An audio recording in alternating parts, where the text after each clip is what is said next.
Watu wengi wanataka kuinuliwa kiroho. Mungu akaniambia, napotaka kuwainua watu wangu kiroho, lazima niwapitishe mahali pagumu sana. Niwapitishe mahali pagumu sana. Angalia watumishi wenye ushuhuda. Acha wengine ambao wakishindwa wanafanya shortcut, wanaitwa na shetani, wanaenda huko kupokea vitu vyao pepe. Utawajuaje? Hawakemei dhambi, hawajazi watu Roho Mtakatifu, hawaongozi watu sala ya toba, full stop. Hawafundishi utakatifu, maana wataupata wapi kwao? Hawana. Unaweza ukaanza kama mtumishi ukaisha kama mganga wa kienyeji. Unajua, unaweza ukawa na debe ama dumu la mafuta linaitwa mafuta safi ya alizeti. Mafuta safi ya alizeti ukanunua labda 30-40, unaenda kula, si ndio? Likiisha bado limeandikwa nini? Mafuta safi. Hakuna mafuta safi. Kama yako safi tutayaona yakitokea.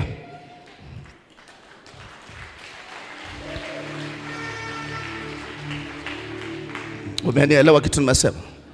Sidanganywe bwana. Mungu ananiambia lazima, hata kama nataka kuwainua watu kiroho, lazima wapitishe sehemu ngumu sana ili awatengeneze kama tulivyosema kwenye Petro. Si ni sawa eh? Na wanapovuka katika sehemu hizo ngumu, ndipo ninapowainua kiroho. Ndipo ninapowainua kiroho. Na wanakuwa watu wa imani sana. Na kila mtu akiwaangalia kutoka hapo, watu wanafunguliwa.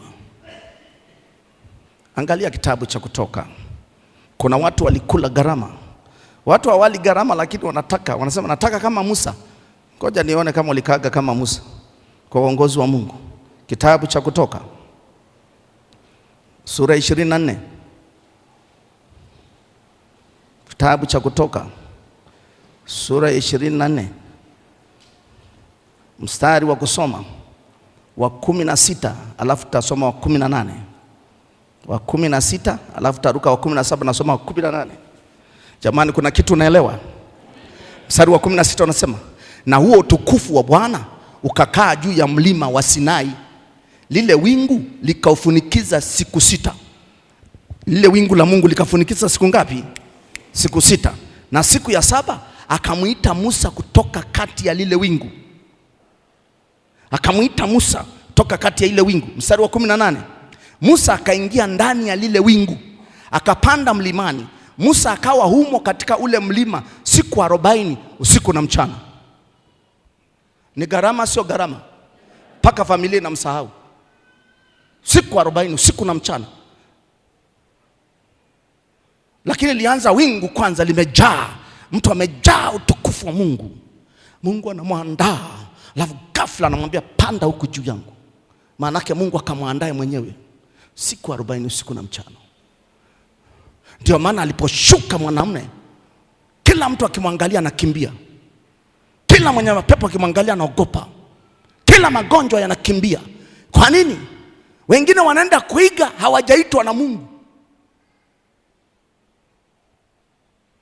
Wengine wakajaribu wenyewe wakapata vidonda vya tumbo.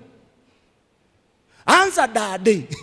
Mpende Bwana Mungu, saa ikifika atakwambia nataka ukae mbele zangu. Ukikaa kwa sauti ya Mungu, ukifanya jambo kwa sauti ya Mungu, Mungu anakuwepo pale. Mungu akitaka kumuinua mtu kiroho, ina gharama. Mungu akitaka kumbariki mtu kama Yusufu, nilikuambia habari zake. Na alipovuka ile level, humuoni tena akishushwa. Nakaa pale siku 3 hizi, ukielewa hivi tukakaa pale, utapendeza kweli kweli. Haleluya. Kama umeelewa sema amina. Lakini wengine wamekataa, ndio maana kanisa linanyoshewa kidole. Napoongea kanisa siongei hili tu, naongea mwili wa Kristo. Nanyoshewa nini? kidole, kwa sababu wamekataa kuandaliwa na Mungu. Mungu anawainua kwa ajili ya wengi, wanakataa. Alafu wanataka uungu wa Mungu uwe ndani yao, alafu watu wakimbilie. Hawa watu ndio waona wengi hivi mjini, wengi. Hata ukijenga makanisa mangapi hawataweza. Dawa yao ni moja. Ukitaka kujenga ghorofa 50 kwenda juu, utakwenda zaidi ya ghorofa 3 chini. Ukienda ghorofa 3 chini, msingi wake ukawa imara kuliko majengo hayo. Ukija kupandisha, mainjinia anakuambia hapa jengo liko sawa. Ukiimarishwa na Mungu, hautahangaika kutafuta roho za watu. Mungu atazileta roho za watu.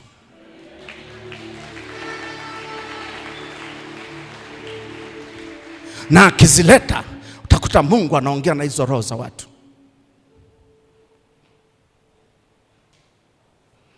Na wakiondoka kile Mungu alichoongea nao, hata kama hujapeana mkono, hata kama hujakaa meza moja, wakiondoka, kila mtu aliyokuwa na shida, unaona akienda, Mungu anafungua njia, wanajibiwa. Wanawaambia na ndugu zao, unaona wanakuja.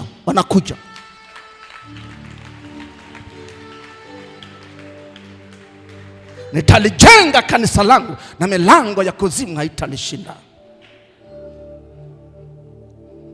Watu wengi sana Mungu akanambia wasingepita hapo wanapopita, kwa sababu wamenikataa. Lakini wakipita kwa maongozi yangu na bila malalamiko, nitawapa heshima. Na wengine watakuwa matajiri wakubwa, na wengine watakuwa na huduma za namna tofauti. Wengine watakuwa na vipawa vya ajabu kwa sababu wamekubali. Wengine wakawa na imani ama na uzima ambao unasababisha wengine kutoka mautini. Ndio maana unamuona Yusufu aliinuliwa, sio kwenda kuhubiri, sio kwenda kuombea watu, akainuliwa juu ya nchi. Maongozi ya Mungu yakawa ndani yake. Nchi kaenda salama, si tu ya Misri na dunia nzima. Kwa kipindi hicho watu wakakaa salama. Mtu mmoja anapokula gharama, watu wengi uungu wa Mungu nakuwa nao. Sikilize, mtu mmoja mama yake alikula gharama, uungu wa Mungu kaja kukaa juu ya mtu huyo. Naitwa Samueli nabii. Mama yake alipitishwa bila kupata mtoto. Mungu alichagua hivyo ili kila mtu amjue mwanamke huyu ni tasa, lakini ni mcha Mungu. Hakunungunika. Mke mwenzake alimtukana matusi yote na kumsimanga. Alimwangalia Mungu. Unajuaje Sumbe? Tunaona saa ambayo ameenda hekaluni mara moja kwa mwaka kule Yerusalemu. Tunaenda sawa? Anaomba paka kuhani akajua ni mlevi ni mama. Akamwambia hapana kuhani, mtumishi wa Mungu, nimemimina roho yangu kwa Bwana. Aletaye majibu ni Bwana. Anivushaye kwenye hichi ambacho ametaka nipite ni yeye. Ndio nasemezana naye. Kuhani akamwambia, Bwana akakupe haja ya moyo wako. Sikiliza, alipopewa, kumbe mwanamke ameweka nadhiri.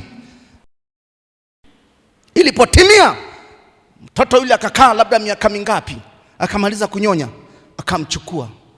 Mtu ambaye ametengenezwa na Mungu hasahau, akampeleka. Sema amina. Kutoka hapo Mungu akajitwalia mtumishi kwenye taifa la ajabu, toka ambapo mama yake alikula hiyo gharama.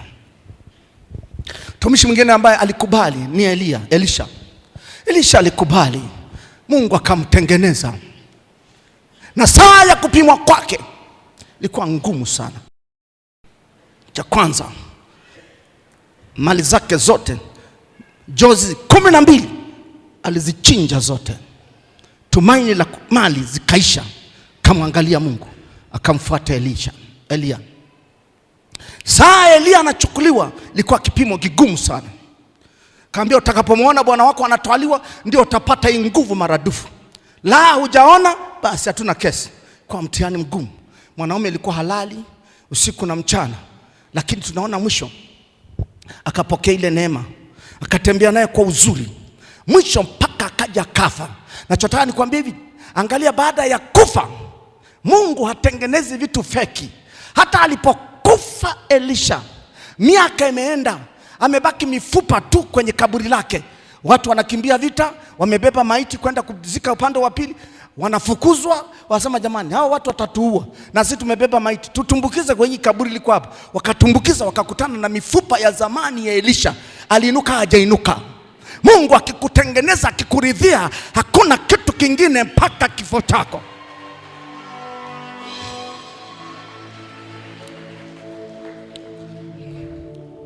Bwana kaniambia waambie watoto wangu na kanisa langu mahali popote wanaponisikiliza, wakubali, wasiwe watu wa kunung'unika, wasiwe watu wa uchungu.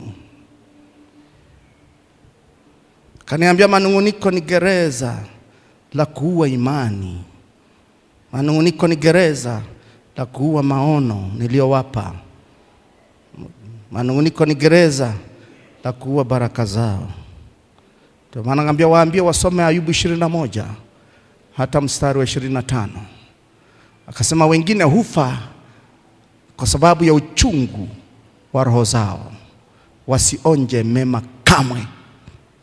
Ayubu 21:25. Ni gereza baya sana.